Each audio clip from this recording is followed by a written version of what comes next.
অহংকার হলো হৃদয়ের একটা ব্যাধি, এটা থাকে হৃদয়ের ভিতর, তাই না? কিন্তু ভিতরে যখন কোনো ব্যাধি থাকে, যেমন কোনো ভাইরাস যদি ভিতরে থাকে, বাইরে এর কিছু লক্ষণ প্রকাশ পায়, উচ্চ তাপমাত্রা, ঘাম, এই ধরনের লক্ষণ। কোরআন তুলে ধরছে অহংকারের কিছু লক্ষণ। উদাহরণস্বরূপ আল্লাহ বর্ণনা করছেন যেভাবে মানুষ অন্যের দিকে তাকায়। কোরআন বলছে যে এমন মানুষ ছিল যারা রাসূল সাল্লাল্লাহু আলাইহি ওয়াসাল্লামের দিকে এভাবে দৃষ্টিপাত করত, ইয়াকাদুল্লাযীনা কাফারু লা ইউযলিকুনাকা বিআবসারিহিম, তারা এত কঠিনভাবে আপনার দিকে তাকায় যে তারা যেন তাদের দৃষ্টি দ্বারা আপনাকে মাটিতে ফেলে দেবে, এরকম কঠিনভাবে তারা আপনার দিকে তাকায়। অন্য কথায় তারা কোনো কিছু বলেনি, তারা কোনো কিছু করেনি, তাদের অহংকার কোথায় ছিল? শুধুমাত্র তাদের মুখমণ্ডলে, শুধুমাত্র তাদের চোখে। তো তরুণদের জন্য এটা একটা উপদেশ। তোমার বাবা মা হয়তো তোমার সাথে কিছু নিয়ে চিৎকার করছেন, সেটা ন্যায্য বা অন্যায্য যাই হোক, আর তুমি বসে বসে শুনছো, আর তোমার রক্ত গরম হয়ে উঠছে এবং পাল্টা চিৎকার করতে মন চাইছে, কিন্তু তুমি শুধু কুৎসিত চাহনি দিয়ে তাদের দিকে তাকিয়ে আছো। এই কুৎসিত চাহনি দিয়ে তাকিয়ে আছো, আর তোমার মা বলছেন, আমার দিকে এভাবে তাকিয়ে আছো কেন?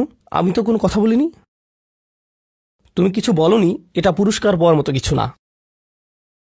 তুমি কিছু বলনি, এটা পুরস্কার পাওয়ার মতো কিছু না। কারণ অধ্যত্ব শুধু তোমার কথাতেই থাকে না। তবে অভিনন্দন যে তুমি কোনো কিছু বলনি, এটা অপেক্ষাকৃত ভালো, কারণ সেটা তাহলে আরও খারাপের দিকে যেত। কিন্তু এক ধরনের অধ্যত্ব, ক্রোধ এবং বিনয়ের অভাব আমাদের চোখে মুখে ফুটে ওঠে। সুম্মা নজর, সুম্মা আবাসা অবাসার, সুম্মা আদবার ওয়াস্তাকবার। শুধু যেভাবে কারো দিকে তাকান, শুধু যেভাবে ভ্রু কুঁচকান, শুধু যেভাবে চোখ ঘুরান, কখনো কখনো যেভাবে কারো দিকে তাকান, কখনো কখনো যেভাবে কারো দিকে না তাকান। কেউ আপনাকে সালাম দিয়েছে, আপনি তার দিকে তাকালেন না, অন্যদিকে ফিরলেন এবং তা উপেক্ষা করলেন, অথবা শুধু ওয়ালাইকুম আসসালাম বললেন। আপনি সালামের জবাব দিয়েছেন, কারণ তা না হলে তো গুনাহ হতে পারে, কিন্তু জবাব দিলেন খুবই নিচু স্বরে, এটা নিশ্চিত করার জন্য যাতে সে শুনতে না পায়, আর সে মনে করলো যে আপনি জবাব দেননি। এরকম যে আল্লাহ জানেন যে আমি জবাব দিয়েছি, কিন্তু আমি তাকে এটা জেনে পরিতৃপ্তি লাভ করতে দিব না যে আমি তার সালামের জবাব দিয়েছি। তো যখন সে এসে বলে যে ভাই, আমি তো আপনাকে সালাম দিয়েছি, আপনি জবাব দেননি, আমি তো জবাব দিয়েছি, এটাও হাউন এর অভাব। আল্লাযীনা ইয়ামশুনা আলাল আরদি হাওনা।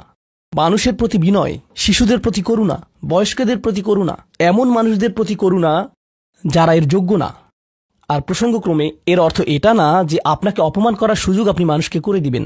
এমন পরিস্থিতি আছে আমাদের পরিবারগুলোতে, আমাদের বন্ধুবান্ধবের মাঝে, আমাদের পরিসরে, যেখানে কিছু মানুষকে অবমাননাকর হিসেবে পাবেন।